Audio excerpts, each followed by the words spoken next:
Plus.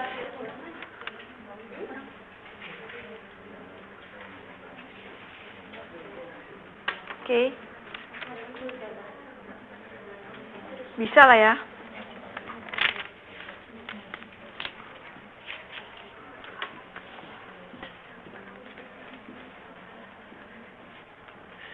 Lanjut aja ke penerimaan. Penerimaan atau revenue adalah yang dimaksud di sini masih dalam konsep dalam pandangan produsen ya. Penerimaan produsen dari hasil penjualan outputnya.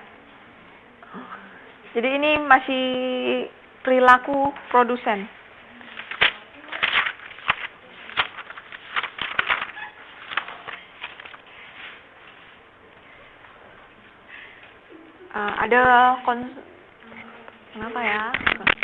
Ada beberapa konsep penerimaan, yaitu penerimaan total revenue, itu penerimaan total dari hasil penjualan output, berarti ada harga, ada quantity.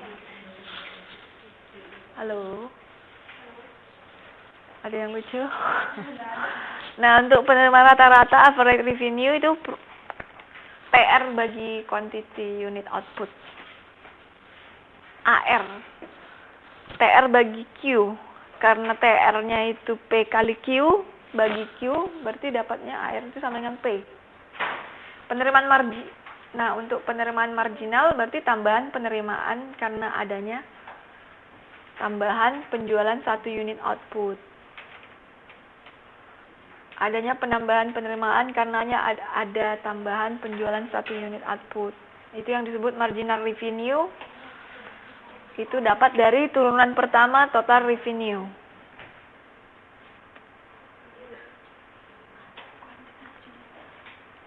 Nah, jika Q-nya itu kuantitas dan P harga, maka Q itu sama dengan fungsi dari P.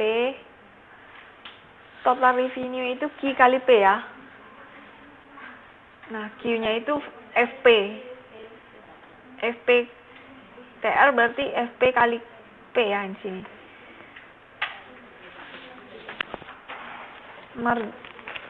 Untuk mencari marginal revenue adalah turunan dari total revenue.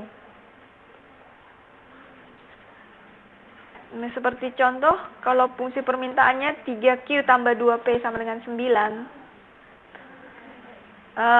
Kita buat P ya. P-nya sebelah kiri ya. Di sisi kiri dipindah. 2P sama dengan 9 kurang 3Q. Atau P itu sama dengan 9 per 2 kurang 3 per 2Q. Maka TR itu P kali Q. Langsung masukin P kali Q, 9 per 2 kali Q kurang 3 per 2 Q kuadrat. Marginal revenue-nya didapat dari turunan pertama total revenue. 9 per 2Q kurang 3 per 2Q kuadrat, dapat turunan pertamanya 9 per 2 kurang 3Q. Gambar kurvanya, total revenue-nya ini yang parabola terbuka ke bawah, MR-nya yang kurva permintaan ini yang warna biru, ya, P-nya yang ini, yang P sama dengan 9 per 2 kurang 3 per 2Q. Gambarnya bagus ya. Oke. Dari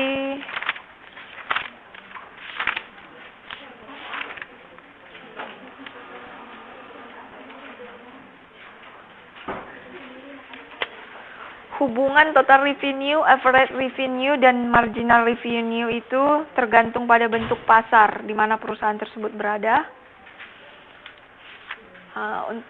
Karena dia beda ya. Jadi sini belajarnya ada 2 jenis pasar yang kita pelajari, pasar persaingan sempurna dan pasar monopoli. Pasar persaingan sempurna itu ditandai oleh banyaknya produsen dan konsumen, sehingga masing-masing pihak, baik itu produsen dan konsumen, tidak dapat mempengaruhi harga di pasar.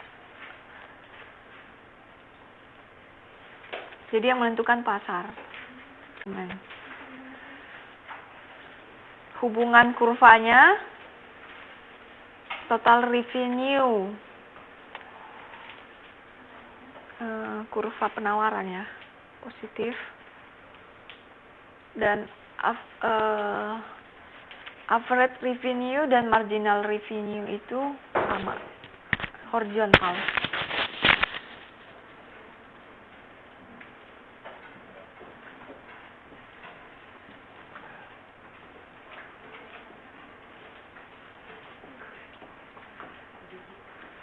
Kalau contoh 8.18,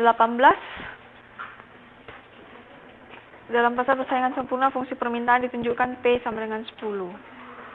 PR-nya berarti 10Q.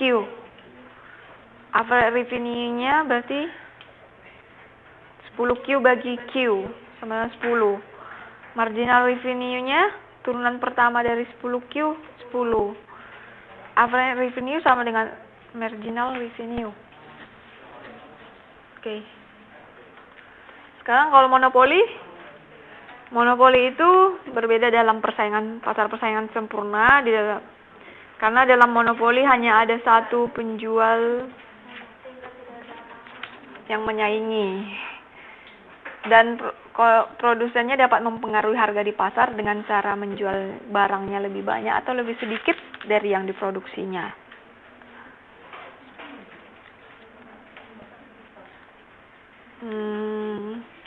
Kurvanya kalau total revenue dia parabola terbuka ke bawah.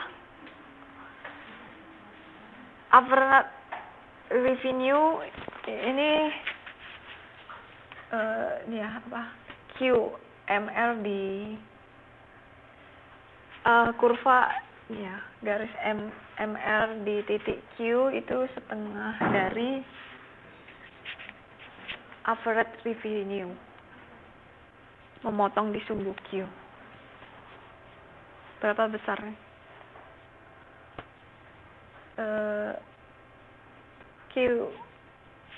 Kurva MR yang memotong di titik Q itu setengah dari kurva AR atau garis AR yang memotong di Q.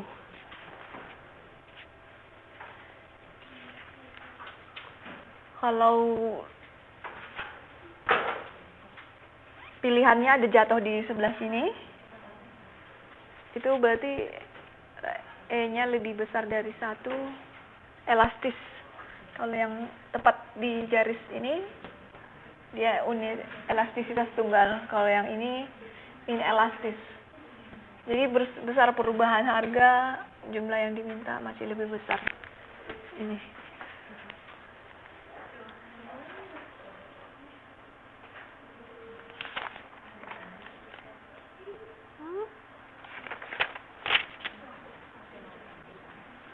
Ini dari mana nih?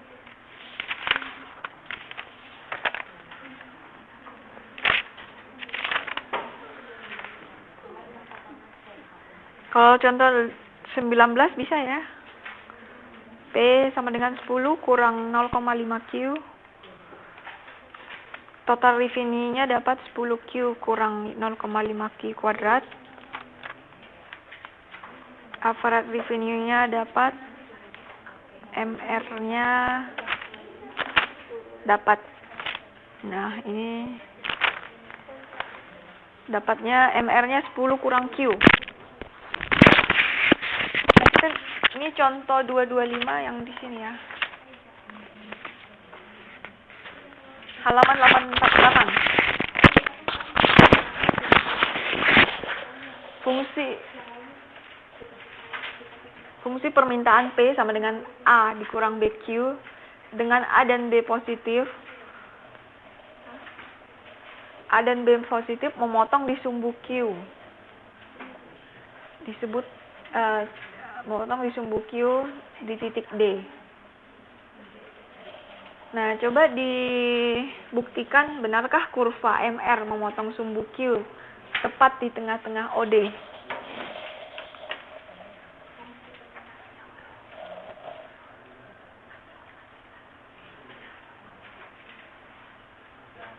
Ini O ya, OD.